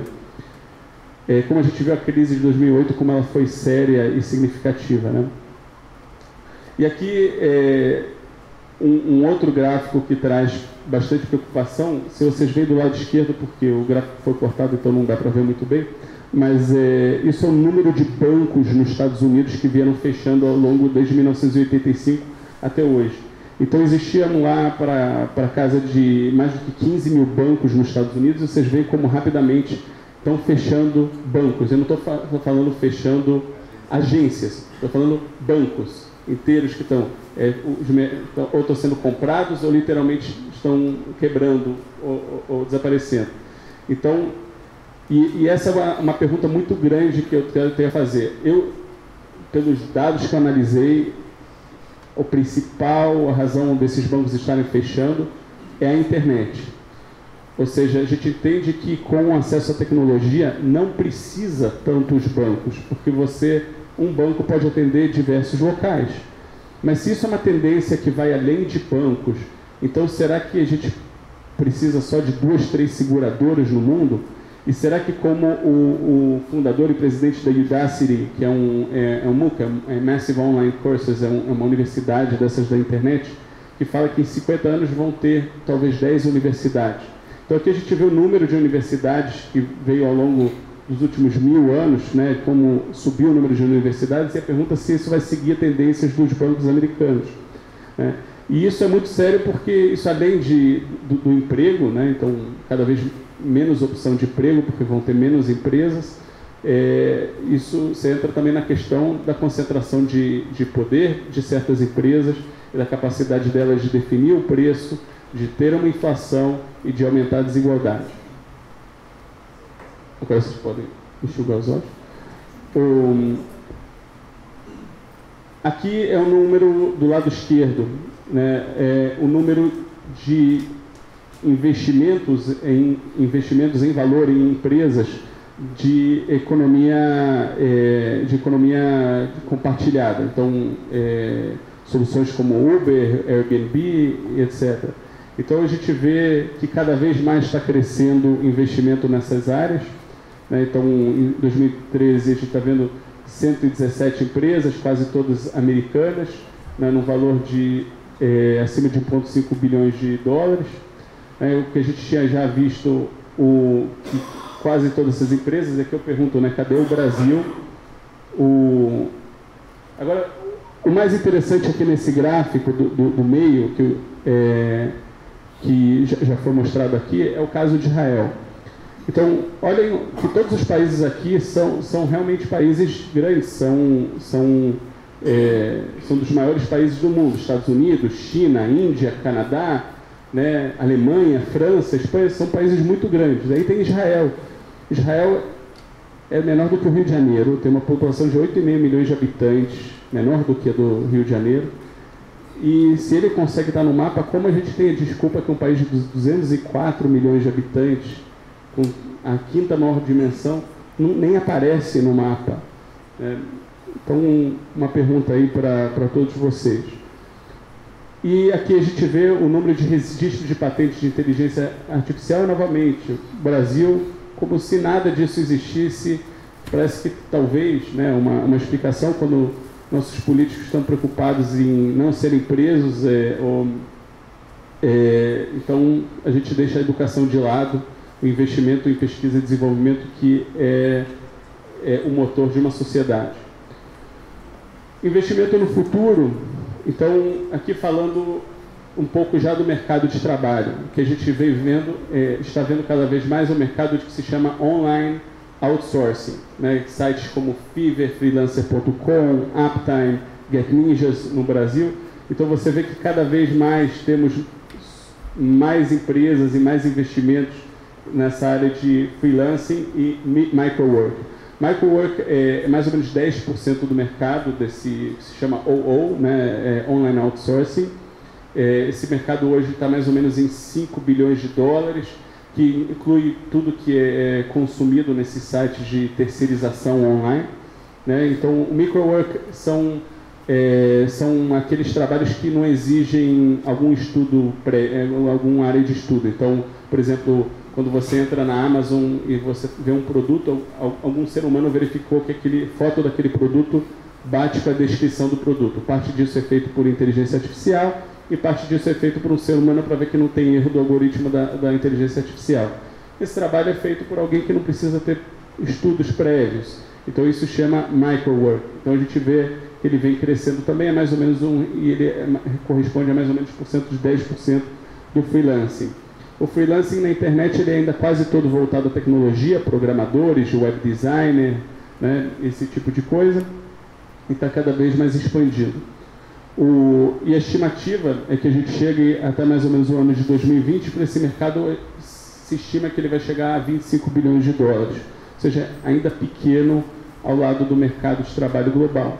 Mas um trabalho, eu acredito e eu vejo, e a gente pode abrir isso aqui para debate, que a tendência é que cada um de nós vai virar um freelancer e tem que se olhar como um empresário em nossas atividades.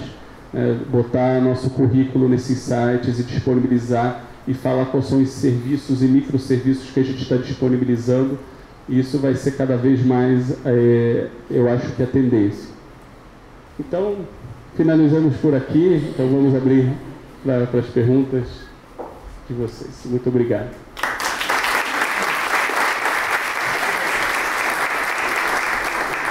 A forma como a lei principalmente no Brasil, é estruturada, as pessoas se reportam a pessoas, né? Então, você tem que ter um chefe na carteira, alguém que assina, você tem que ter um chefe na organização, você quer reportar para um chefe, né?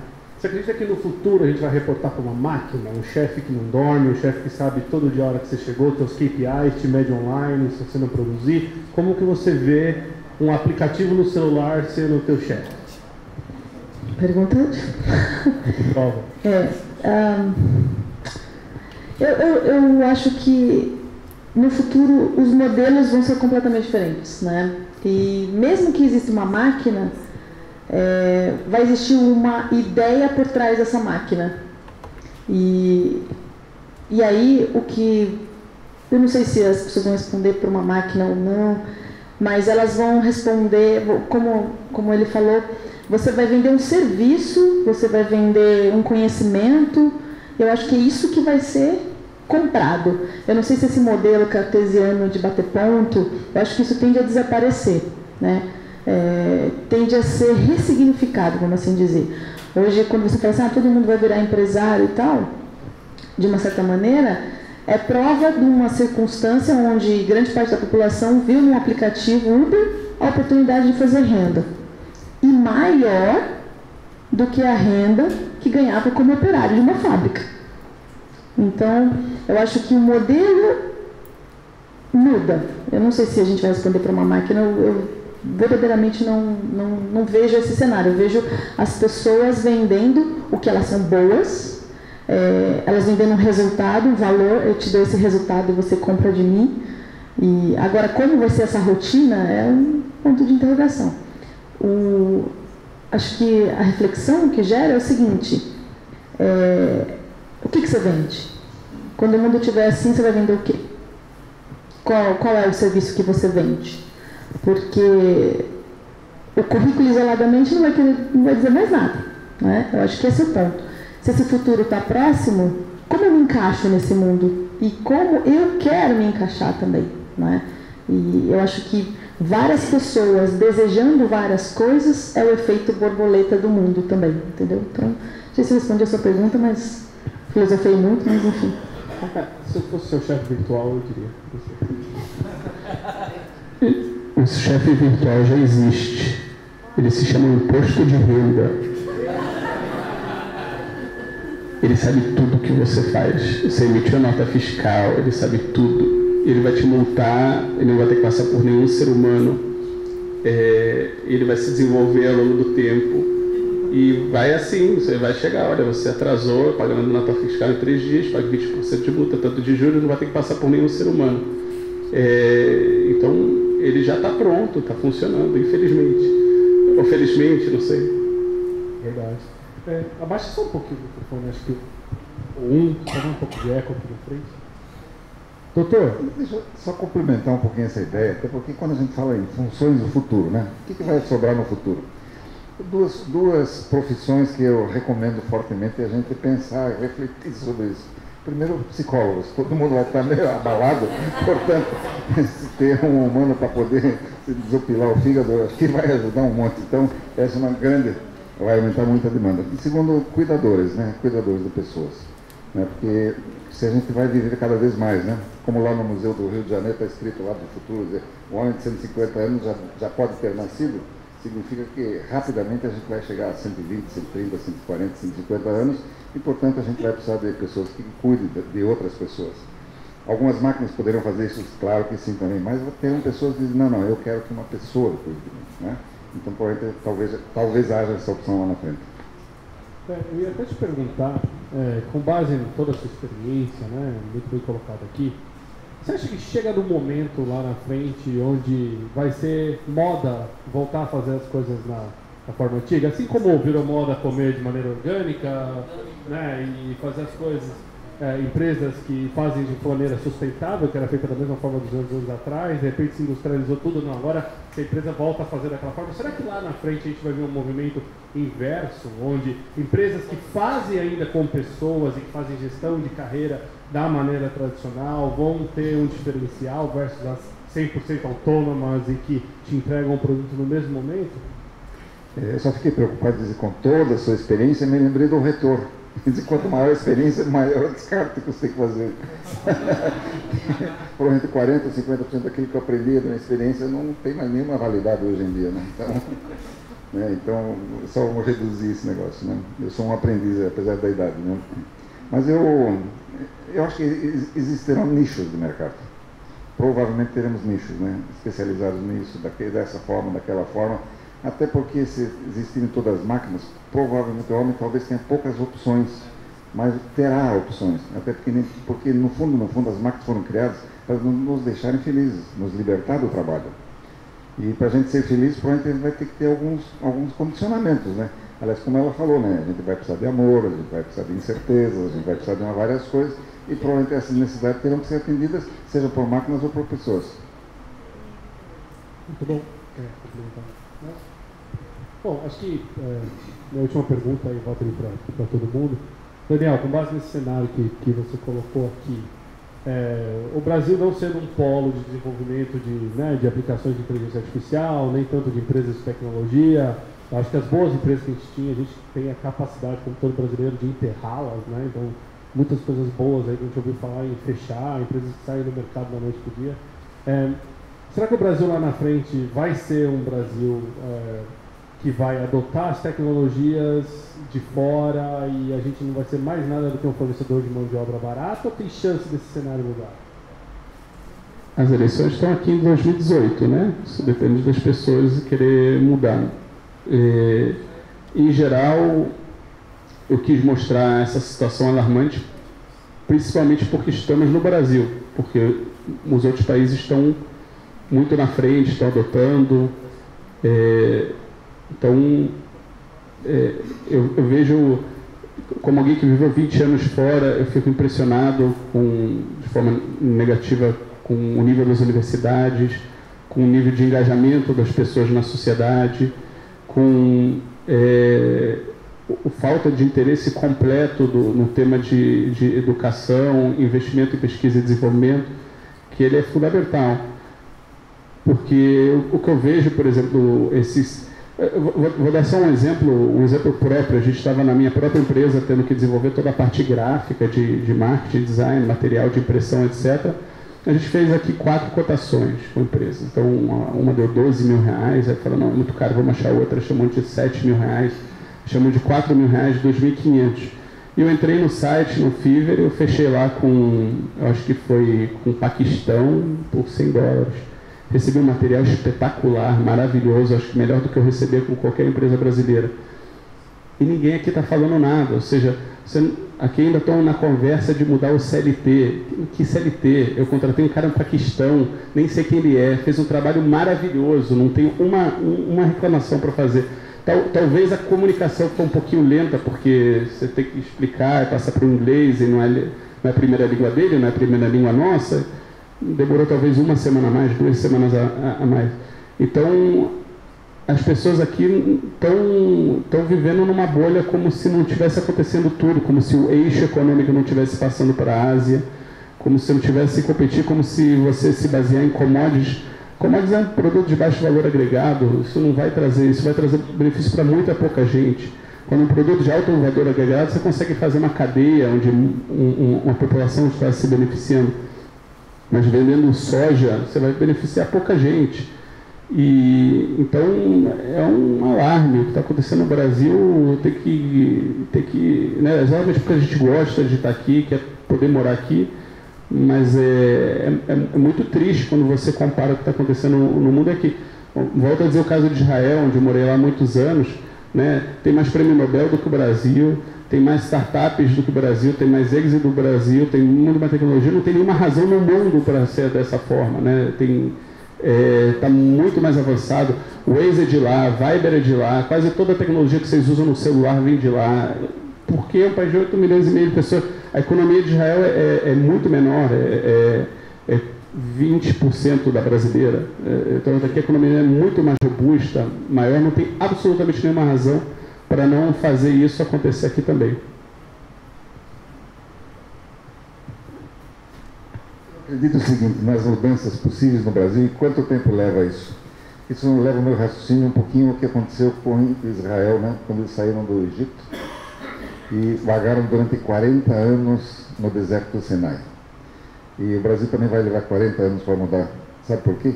Por que eles ficaram lá? Eles sabiam, conheciam o caminho, eles podiam ter entrado em Israel antes, mas Deus deles não permitiu. Por quê? Todos os velhos tiveram que morrer antes. Então, quanto mais cedo esses velhos morrerem, mais rapidamente nós vamos mudar. Mas por isso que vamos levar 40 anos para mudar. Bom, eu vou, só para fechar nosso comentário de abrir para as perguntas, né, eu acho que o brasileiro ainda faz muita consulta legal, né? Se a gente parar para pensar, o Uber, se ele tivesse nascido de uma consulta legal, ele não tinha saído do papel. Ele primeiro ganhou a massa, ele democratizou a tecnologia, para depois se levantar o questionamento moral, ético e legal, de onde esse serviço tem que ser regulado ou não. Então, o Brasil, infelizmente, muitas vezes tem boas ideias que a gente vai discutir primeiro em âmbito legal, vai ver se pode, e aí, quando vai ver, alguém já teve lá fora. O cara do Paquistão que cobrou $100 e muitas vezes a gente tem a agência aqui discutindo se tem que fazer assim. Bom, eu queria abrir para perguntas. Quem quiser, por favor.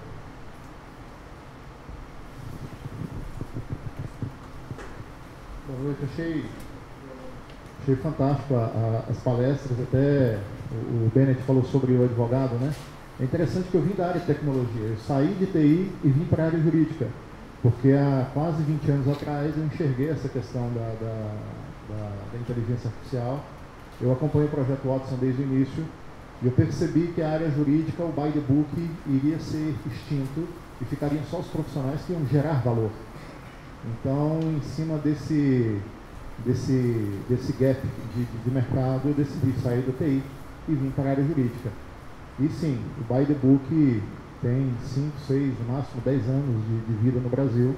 Realmente só ficaram os profissionais que gerarão valores para a empresa, né? Que entender a alma do negócio. E sobre esse tema de tecnologia, eu vi o Schneider apresentou aqui vários cenários, né? A teoria do caos, né? E Schneider, eu queria te perguntar, com toda a tecnologia, a empregabilidade vai acabar? Se ela vai acabar, ninguém tem ao certo o que vai acontecer. A gente entende que muitas profissões ainda vão nascer, que a gente nem conhece. A gente vê que o mercado de trabalho vai mudar. O que foi dito tem um lastro da Bolsa Família. A gente entende que vai ter muitos sistemas de bolsa. Nenhum cientista que eu conheço, que eu estudei o material dele, entende outra solução que não seja bolsas. Se entende que vai ter bolsas com metas. Então você vai ter uma meta social e se você atingir essa meta, você vai ganhar algum tipo de bolsa. Então, para não criar uma situação de você ganhar alguma coisa sem trabalhar e sem ter um esforço. Então, a forma que se conhece hoje é mais ou menos essa, é botar algumas metas e as pessoas vão para a meta. Já tem mudanças hoje, você vê que o número de pessoas que estão ingressando, saindo de trabalhos com alto nível de emprego para passar para trabalhos sociais com menor nível de remuneração, mas com um objetivo, com alguma coisa que ele tem paixão, como alguma ajuda social, está aumentando. Então, existe já essa tendência das pessoas também ignorarem a questão da remuneração como a principal, como seu principal objetivo e ir para coisas que têm algum valor social atrás dela. Mas, provavelmente, e o que foi dito aqui também, o principal problema, quando a gente pega o caso dos 5 milhões de caminhoneiros, 3 milhões nos Estados Unidos, e a urgência do governo em atuar. Você precisa criar programas onde as pessoas vão passar a ser desempregadas, elas têm que passar um sistema de treinamento para voltar a ser empregadas em outro trabalho. E essas áreas, conforme a gente deu esse exemplo dos caminhoneiros, porque são pessoas que a gente entende que têm baixo nível de escolaridade, eventualmente, é muito sério, porque o que será que vai dar para ensinar para essa pessoa, uma pessoa com 50 anos, que 20 anos trabalhou como caminhoneiro, e o que será que vai dar para ensinar para ela no mundo que a gente nem entende hoje exatamente o que ele vai ser? Então, eu espero que eu respondi. Mais perguntas?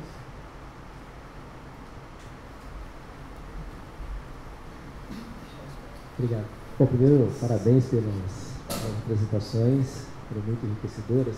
Eu quero perguntar para a Amanda, assim, dentro do que você tem tido de experiência, você passou um cenário bem bacana sobre as emoções, né, e do poder do cognitivo, né, das máquinas controlarem ou ajudarem, de certa forma, a identificar o melhor perfil, né, para as pessoas. Então, pegando aquilo que o professor Charles acabou de falar aqui, a gente pega um caminhoneiro que ele acabou de sair da direção de um veículo e tal, aquele mindset, né, de trabalho braçal, atenção apenas na estrada e tudo mais, e se ele tiver uma oportunidade, através de uma tecnologia, de aprender uma coisa nova e desse cognitivo auxiliar isso, você consegue já pensar no cenário desse? Isso já tem sido desenhado? Você já tem visto alguma coisa assim nesse sentido? Olha, qualquer pessoa é capaz de aprender qualquer coisa, né? Isso é um fato, né? Você modela, isso já existem, por exemplo, pessoas que falaram que era impossível uma pessoa em certa idade, depois de uma doença, ganhar maratonas e provou que é possível. Então, a cada vez mais você tem paradigma sendo quebrado da capacidade humana, né? Então, qualquer pessoa é capaz de aprender qualquer coisa. Então, essa pessoa que se limitou há muito tempo, ela é capaz de aprender? Sim. Existem recursos que possam contribuir para a inteligência emocional, porque o que vai fazer diferença nesse aspecto é uma iniciativa profunda de ter uma iniciativa de desenvolvimento da inteligência emocional desde sempre. O que eu percebo é que existe as pessoas se conectam com o mundo e se desconectam delas. É uma força contrária. Em algum momento a gente vai ter mais cuidadores, mais psicólogos, porque as pessoas estão não sabendo lidar com aquilo que elas não programaram. Mas na prática, as pessoas elas não estão programando, elas estão vivendo, deixando a vida me levar, né? Então, pensando nesse contexto, eu acho que tem ferramentas sim que pode analisar as potencialidades. Tem que haver uma iniciativa real, ou seja, educacional. As pessoas, a gente somos privilegiados nessa sala por ter acesso a essas informações. Quem de nós, como líderes, e aí vem a liderança de um país, liderança de uma instituição, de pessoas que buscam seu propósito, tomar uma iniciativa de tornar esse assunto didático e ajudar essa geração que não tem a menor ideia do que está acontecendo, né? Que você olha no WhatsApp, grupos familiares, né? Enfim, o que as pessoas propagam? É uma desinteligência emocional profunda, né? Um desestímulo à inteligência humana. Então, acho que, pensando nisso, acho que tem recursos, sim, de inteligência comportamental, emocional, coaching, mentoria, etc. Mas tem que ter um trabalho com os líderes, para que eles possam influenciar indiretamente milhares e centenas de pessoas, para que essas pessoas criem iniciativas sociais, e eu acho que essas iniciativas, esperar muito mais iniciativas pessoais do que governamentais. Então, o que eu faço vendo esse cenário?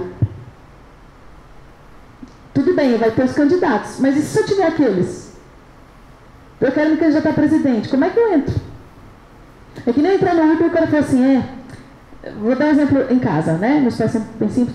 Não, porque o mundo, porque as pessoas sempre falam, o brasileiro tem que merece mesmo, né? O brasileiro tem que apanhar, por que não vai às ruas? Eu falei, tá bom, vamos sair agora? Agora. Sair aqui do Fantástico, vamos lá bater lata lá, não, vamos ver quem vem com a gente? É fácil falar, brasileiro tem que ir para as ruas. Você vai? Vamos comigo agora, nesse exato momento? Então, eu acho que tem ferramentas, mas tem que ter conscientização, tem que ter iniciativas individuais. Se cada um buscar se conhecer, ver a sua potencialidade e ver como pode contribuir para isso mudar, eu acho que a gente pode ter profundas mudanças. Só queria complementar uma coisa, se é possível, né? Mas aqui tem um fator que a gente não abordou aqui ainda e que provavelmente vai ajudar nessa situação. O mundo vai encolher. Quanto mais educação e a educação chegar, os povos vão diminuir. Na Europa já está acontecendo isso, em vários outros lugares. Só não está pior na Europa porque eles foram invadidos já pelos árabes, né? Então, e outras nacionalidades. Mas, na verdade, na medida que avança a educação, baixa a taxa de natalidade. E o mundo vai se ajustar também. Lá na frente talvez a gente tenha 5 bilhões de pessoas só, em vez de ter hoje 7 ou 8 que a gente tem hoje. Alguma coisa desse, o mundo vai se ajustar a isso, por bem ou por mal. Legal. Gente, coitado dos caminhoneiros, vocês estão usando só os caminhoneiros de exemplo. Daqui a pouco a Globo tem que atualizar o seriado, como é que chamava? Pedro e o Vi, né? Pra Byte, vai virar Byte agora. Mais perguntas? Você tem mais 2 perguntinhas.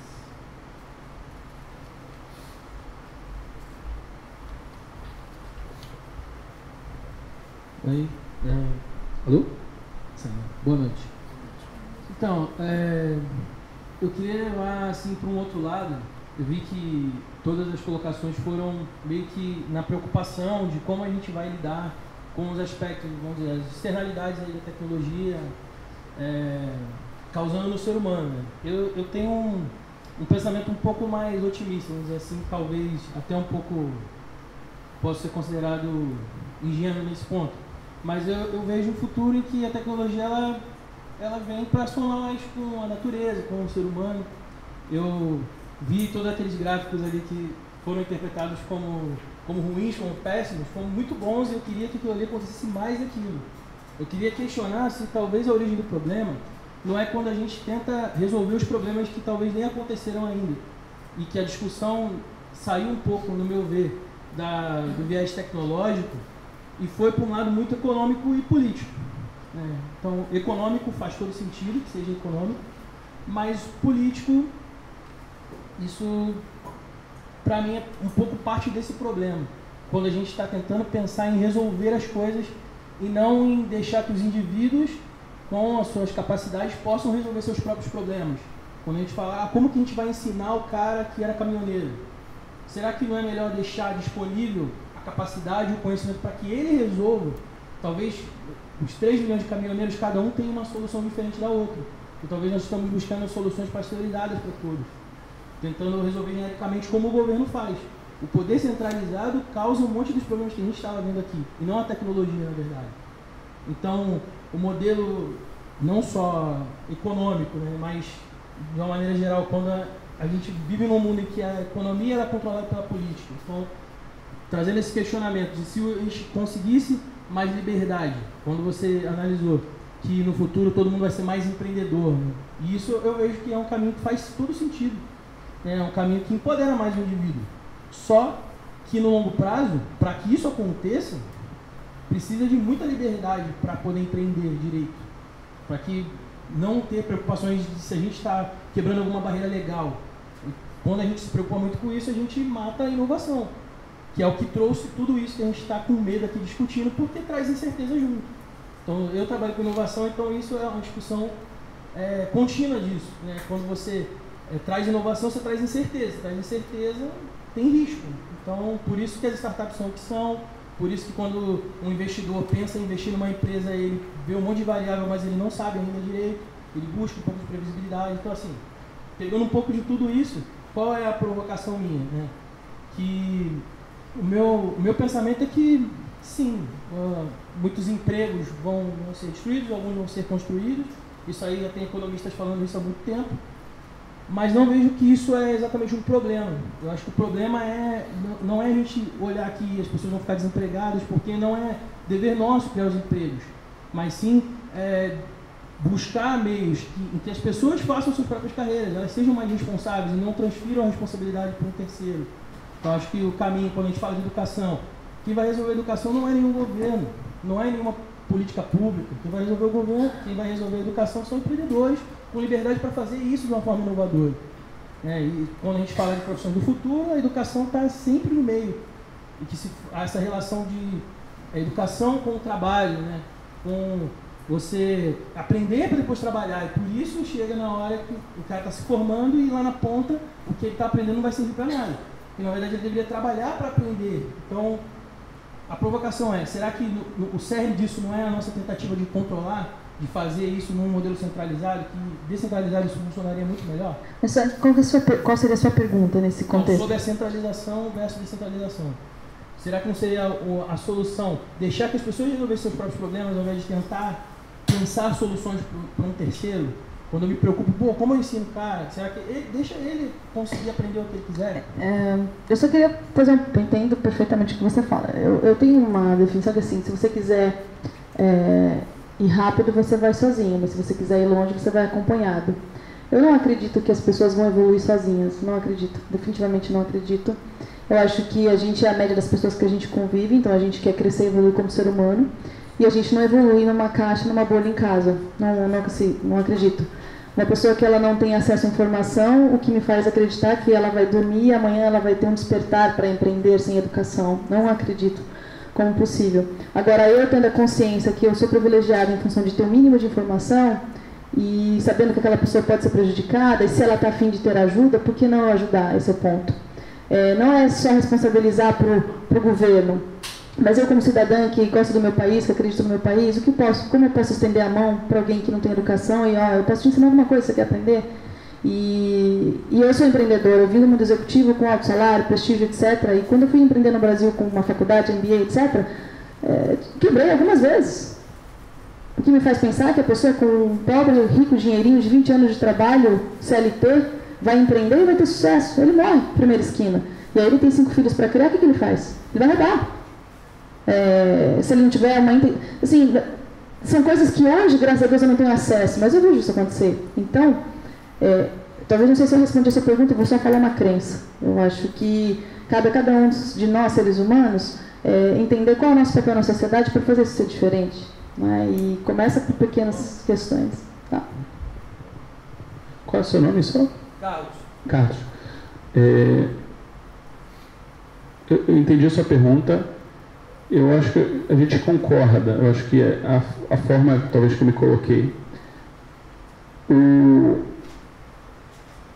Exatamente porque a gente concorda, exatamente porque a gente vê que cada vez mais vão precisar ter mais empreendedores e microempreendedores, é que o governo é o problema. Ele é o problema, porque ele te taxa mais ou menos 35%, 36% de toda a tua receita de forma indireta e direta para imposto. Os empresários não se incomodam com isso quando você questiona eles. Eles se questionam porque isso não tem retorno. Esse dinheiro não volta da sociedade. Você pagou por algo que você não recebeu. O SUS supostamente deveria atender 204 milhões de brasileiros. Ele atende 100 milhões e nem 50 milhões faz bem feito. Todo mundo pagou para ter esse serviço. Né? A gente reclama porque ainda a cultura do brasileiro é que o herói é o jogador de futebol e não o empreendedor que faz o maior trabalho social, que é dar emprego, que paga imposto, que quando se paga programas sociais, etc. Então, quando a gente olha o Doing Business, que é o relatório do Banco Mundial, que bota em nível de competitividade o Brasil lá para 100º lugar, e você analisa os documentos de como eles calculam esse número, e você descobre algo que é estarrecedor. Esses números são calculados com a base da cidade de São Paulo. Ou seja, se a gente é tão ruim no melhor e no mais avançado da cidade brasileira, então imagina quanto a gente não é competitivo. E a gente não é competitivo porque a gente tem um Estado que pesa em cima da gente porque quer que a gente banque as regalias dele.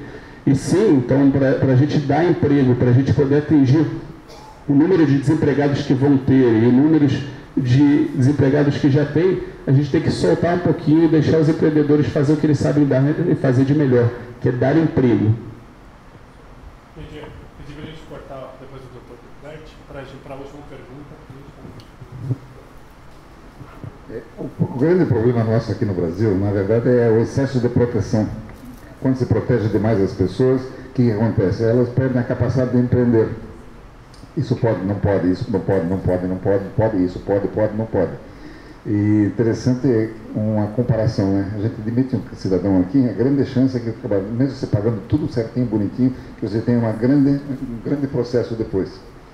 Nos Estados Unidos, o meu filho lá despediu uma pessoa agora. Ela ficou 1 ano e 3 meses conosco, essa pessoa lá nos Estados Unidos. Sabe o que ele pagou de indenização? A semana de trabalho. Ele não acreditou, mas o sorriso dele foi de orelha a orelha. E a pessoa que foi demitida ficou amiga e ninguém ficou preocupado. Porque as pessoas têm a capacidade de empreender muito mais desenvolvida do que nós aqui. Infelizmente, a centralização, você tem toda a razão.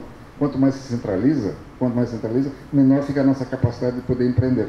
Basta ver por que as prefeituras estão todas sufocadas aqui, porque o dinheiro vai para Brasília. em vez de ficar lá no local onde foi gerado, lá na prefeitura, no estado, ele fica tudo lá, vai tudo para Brasília e a gente sabe o que eles fazem com o dinheiro lá.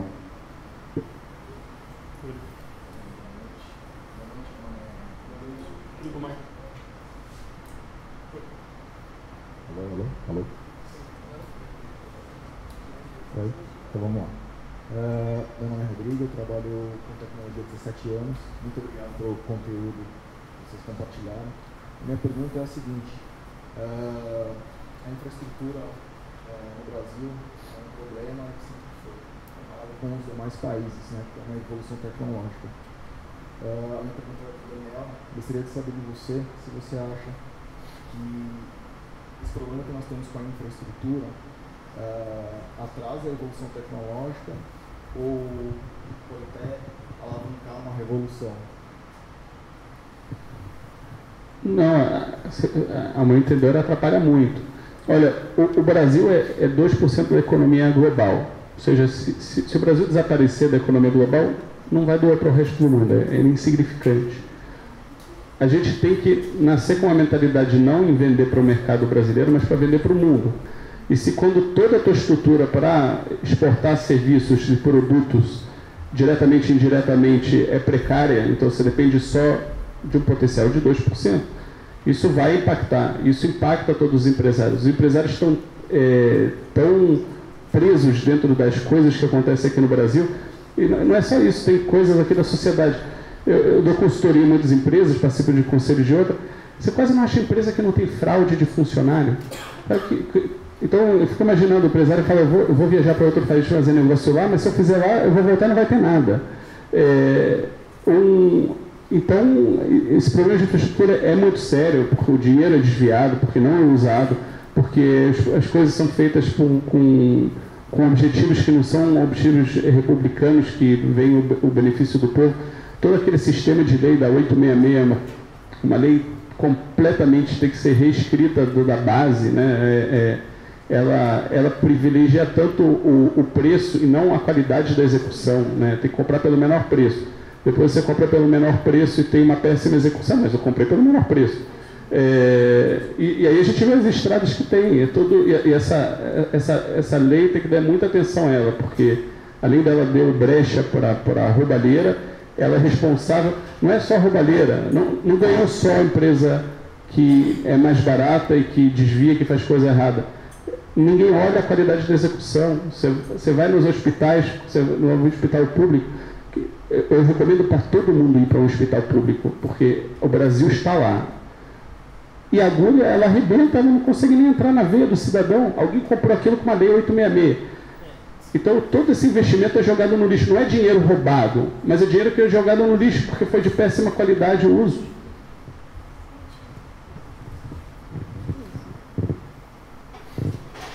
Já. Em relação a isso, eu só queria fechar aqui um ponto. Eu trouxe um aspecto bem mais emocional, bem mais de autoconhecimento. Eu acho que acho que a reflexão que eu quero trazer é sobre isso, o quanto você investe em autoconhecimento. Realmente esse é o ponto. O quanto você reconhece suas potencialidades, o quanto você fala assim, no que eu sou bom? Eu sou bom. E no que eu não sou tão bom? Eu acho que isso é uma resposta poderosa e sabendo no que eu sou bom, como que eu lido com o que está vindo? Como é que eu vendo que eu sou bom? Não é? Eu acho que não é uma questão de tentar ser perfeito, mas acho que todo mundo tem potencialidade e eu sinto que está faltando foco nas pessoas. São tantas informações e, na verdade, elas não são conhecimento. Conhecimento é quando você pega informação e faz aquilo alguma coisa útil. E eu vejo clientes, enfim, centenas de pessoas deixando a vida passar, simplesmente esperando que uma notícia boa vai chegar. E a notícia boa é que quando você decide, seu mundo muda, né? Então, o que eu queria trazer de reflexão é isso. O quanto você se conhece, o quanto você investe em você, eu acho que o maior investimento que você tem que fazer é assim, cara, como que eu lido com tudo isso? Como que eu me blindo o meu emocional para eu ser um ser humano melhor nesse mundo de profundas mudanças? Como que eu preparo meu psicológico para entender o que eu ainda não sou possível avaliar, né? Então, essa reflexão que eu queria fazer para vocês dentro do conteúdo que eu trouxe. Tá? E agradecer também a atenção de todo mundo. Tá? Eu só queria agradecer, muito obrigado por tudo, mas essas mudanças elas são realmente muito difíceis e por uma razão simples, porque elas são culturais. Aí me lembro bem o cidadão que estava falando para o filho, olha meu filho, matar é pecado, não pode, é proibido por lei. Isso aqui é proibido por lei. Aí pega o filho e diz, vamos até a farmácia? E estaciona no lugar do idoso. Aí o filho olha esse negócio e diz, puxa, tem coisas que são proibidas e coisas que não são proibidas, mesmo sendo proibidas. Quer dizer, e mudar isso tem que ser lá na base, lá na família, o pai com a mãe. E aí quando a gente multiplica isso pelo Brasil, a gente percebe por que vai levar 40 anos para a gente poder mudar, né? Obrigado pela atenção. Ok. Bom, gente, eu queria, na verdade, só agradecer alguns parceiros que nos ajudaram na organização do evento. Então, inicialmente agradecer o Rodrigo Gouveia, CEO da Interclub. Rodrigo, levanta aí só para o pessoal te ver. A Interclub que organiza em conjunto aí com a Regos os Business Clubs e que é nossa parceira. Também queria agradecer a AGV Gestão, que está aqui hoje com a gente, a Eurobusiness, várias empresas, Schneider, Easy Taxi, CBRE, que está aqui com a gente também, entre outras. Tá? Eu queria, na verdade, dar uma lembrancinha para os nossos painelistas, né? Porque a vida com a tecnologia que está comendo nossos empregos é tão amarga, então um doce para vocês poderem.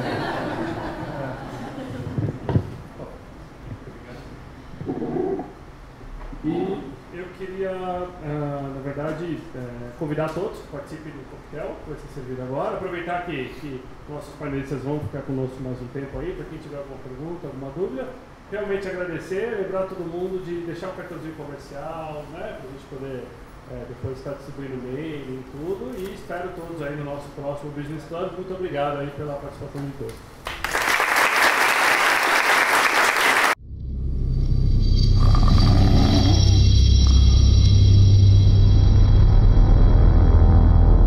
Como eu vou pagar todas essas dívidas? Se os fornecedores pararem de me entregar a matéria-prima, vai ser o fim? O que vai ser de todos esses processos na justiça? O concorrente está vendendo abaixo do preço do meu custo. Malditos! Vou acabar perdendo os meus melhores clientes?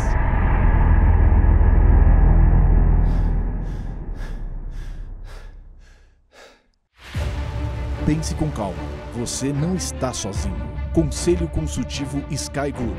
Decisões de impacto começam aqui. 11 2847 4969. info@skygroup.com